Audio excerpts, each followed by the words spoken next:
अभिषेक ने अगले दिन सड़क के किनारे अपनी बग्घी को खींचना जारी रखा। हमेशा की तरह यह बहुत थका हुआ था।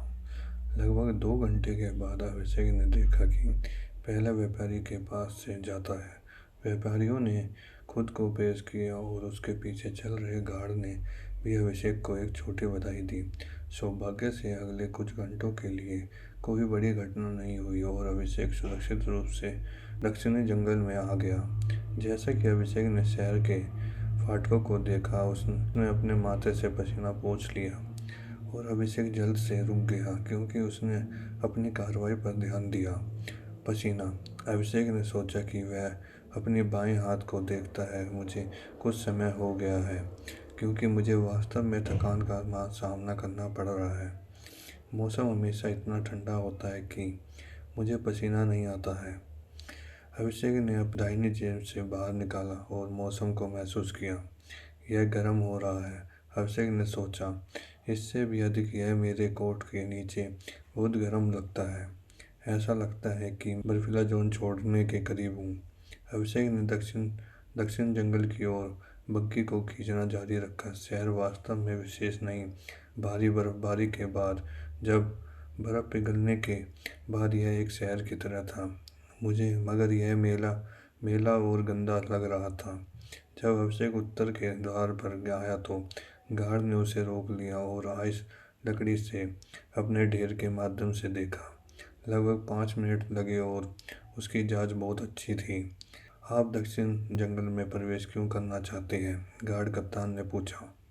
मैं अपनी प्रवेश परीक्षा के लिए योद्धाओं की सड़क में इस आइसवुड को बेच रहा हूँ, अभिषेक ने जवाब दिया। उन्होंने देखा था कि कई लोग योद्धा अकेडमी और इसकी प्रवेश परीक्षा के बारे में जानते थे। यही वजह है कि उन्होंने अभी तक कुछ नहीं छोड़ा। कप्तान ने अभिषेक के चेहरे को देखा और उसकी आंखें को काट लिया। आप पहली नज़र में बड़े दिख रहे हो, कप्तान ने कहा। ठीक है, आप प्रवेश कर सकते हो। मुझे आपसे कुछ पूछना है, अभिषेक ने कहा। हाँ पूछो, गार्ड कप्तान ने कहा। क्या यहाँ जंगल में कोई खतरा है? अभिषेक ने पूछा। मेरे पिछली रात यहाँ और सेट और विडल के बीच में बिताई है और यह आराम के लिए बहुत करीब था। ओह, कप्तान ने कहा कि अभिषेक ने अपना ध्यान आकर्षित किया। आपका किससे सामना हुआ? अभिषेक एक मकड़ी से, अभिषेक ने कहा, और वह कोई कमज़ोर नहीं थी और वह नीले रंग की थी और उसके 8 पैर थे। यह रात के माध्यम से बहुत चुपचाप चल रहा था और मुझे मिल गया। कप्तान की आंखें खुली रह गई। आपने एक विशाल मकड़ी को देखा था? उसने पूछा। हाँ, अभिषेक ने जवाब दिया।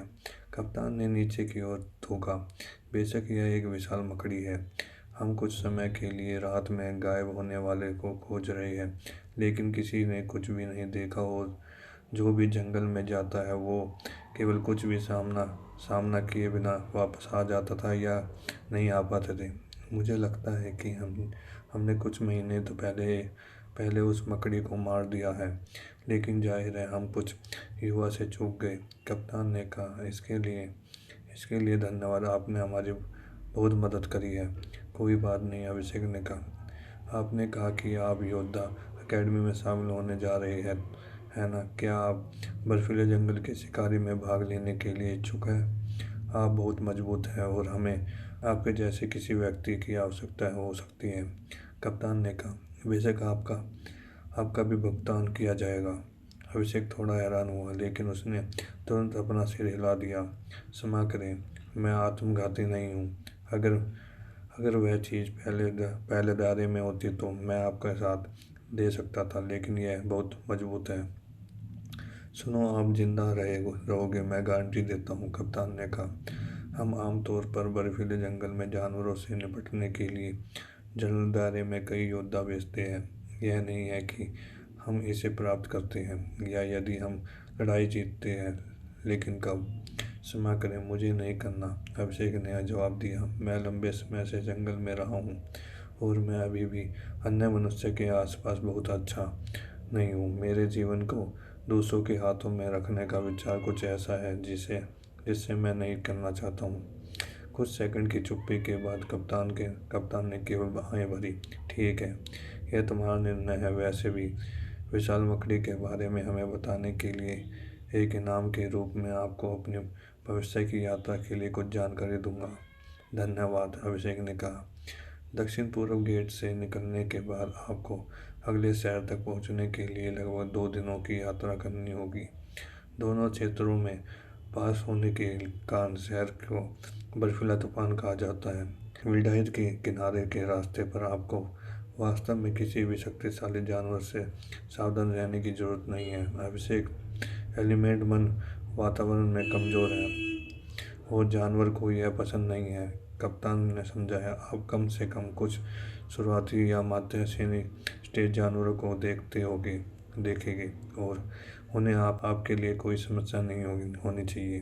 अभिषेक ने सिर हिलाया, हाँ। हालांकि जानवरों की कमजोर प्रवृत्ति इन जगह को डाकुओं का अड्डा बनाती है।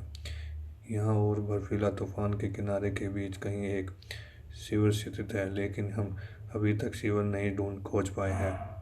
उनके नेता को स्टेट सोल्जर, स्टेट योद्धा होना चाहिए, लेकिन वह केवल बहुत कम ही लोगों को लूटता है। उसके पास पैसों की कमी है। आपके पास मिलने वाले सभी शक्तिशाली डाकुओं को मध्य श्रेणी स्टेट योद्धा में 5 का एक समूह होना चाहिए। कप्तान के जारी रहने के दौरान अभिषेक की आंखें चौड़ी हो गई। कप्तान ने कहा, हालांकि आप शायद इस तरह के समूह में नहीं आएंगे। इनके नेताओं का अनुभव किया जाता है और वे जल्दी से महसूस करेंगे कि आप एक आसान लक्ष्य नहीं है। डाकुओं का लक्ष्य कुछ पैसा कमाना है, न कि किसी को मौत से लड़ना। आप एक आसान लक्ष्य नहीं है और वे इसे एक नज़र से देखेंगे और आप पर हमला करना बहुत जोखिम भरा होगा। तो यदि आप किसी भी डाकुओं से मिलते हैं तो वे सबसे अधिक संभावना वाले नए लोग का एक समूह होगा और वे आपकी शक्ति के किसी व्यक्ति के लिए खतरा नहीं होगी। फिर कप्तान की आंखें चौड़ी हो गई। कप्तान ने कहा, हालांकि डाकू एक अनुभवी समूह से मिलने की तुलना में यह आपके लिए भी खतरनाक हो सकता है। अभिषेक ने एक बो उठा ली और तुम्हारा क्या मतलब है? कप्तान ने बताया, नौसिखियों में से भय और घबराहट की एक आभा होती है। एक अनुभवी योद्धा के लिए वे डाकुओं की तुलना में बदमाशों की तरह लगते हैं। कई योद्धा इन नौसिखियों डाकुओं को मारने के लिए खुद को नहीं ला सकते हैं और वे केवल उन्हें भारी चोट पहुंचाएंगे या उन्हें डराएंगे। वे सबसे अधिक संभावना है कि उन पर कुछ जीवन सलाह भी फेंक देंगे। लेकिन जो लोग डाकू बन गए हैं वे पहले से ही गरीब हैं, जिनकी हम कल्पना भी नहीं कर सकते हैं। जीवन की सारी सलाह हम उन पर फेंक सकते हैं।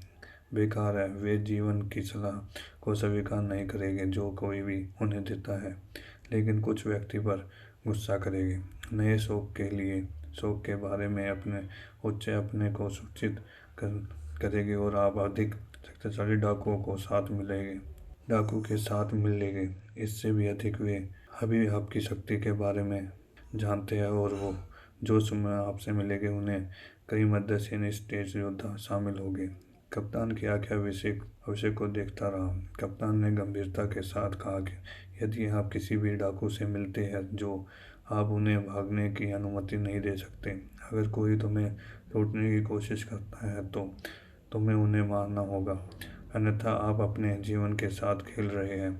आपके लिए इस सड़क का खतरा जानवर या डाकू नहीं बल्कि आपकी खुद की मासूमियत है। मुझे आशा है कि आप कुछ ऐसे लोगों को मारने की स्थिति में आ सकते हैं जिन्हें आप बस बच्चों का एक समूह समझेंगे।